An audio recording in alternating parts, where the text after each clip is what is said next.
this country. Pastoralist communities in the country are now adopting a new approach to conservation that combines traditional knowledge and modern practices. The Inclusive Conservation Initiative, ICI, is proving to be a game changer, especially amongst the Maa communities. The initiative has already been introduced among communities living in the counties of Laikipia, Samburu, and Isiolo. Our reporter Clement Musombo has the details.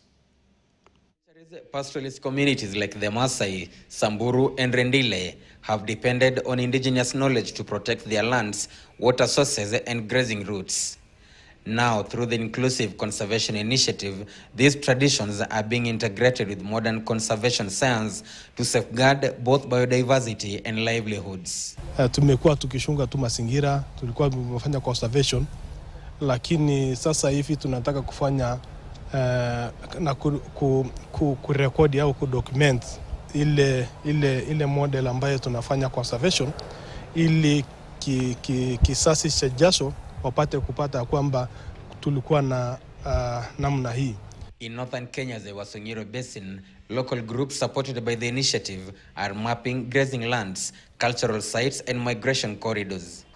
The exercise recognizes the ancestral wisdom passed down through oral traditions while incorporating satellite technology and scientific data.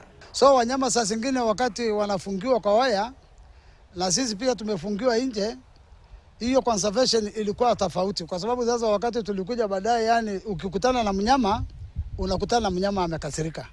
Sisi kina mama ndio maybe tulikuwa tunaharibu msitu, lakini saa hizi wakati tulikuja kuungana na kuongea sauti moja kwa hiyo Ramatang, tumekuja kujua vile tutatunza msitu yetu. By empowering communities to take the lead, the Inclusive Conservation Initiative is bridging a long-standing gap between traditional custodianship and mainstream conservation models that often exclude indigenous voices. So this is an initiative led by the historical knowledge that is within the local pastoralist community. And so as government and CSOs, we are only there to support them in having to capacity build, having them the processes, documenting their success. The impact is already evident. Reduced grazing pressure, protection of water catchments, and the preservation of wildlife habitats are becoming shared responsibilities between communities and conservation organizations. So then sasa kukawa na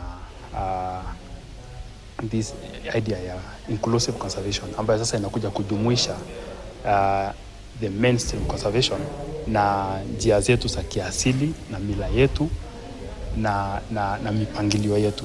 So that sasa yote iweze kujumuishwa. Experts say the approach could redefine conservation across Africa by respecting pastoralist traditions while introducing science-based practices. It enhances resilience against climate change and land degradation, issues that profoundly affect Maa-speaking communities. So this partnership now makes that the government takes its role in leading these initiatives of conservation, and our work has really been made easier because the project is built on considering and having respect for historical conservation concept of the local communities. As Kenya advances towards ambitious global targets like conserving 30% of its land and water by 2030, the Inclusive Conservation Initiative demonstrates that solutions may already exist within indigenous knowledge. Clement Musombo, KTN. All right, time for our fast break. Keep it KTN.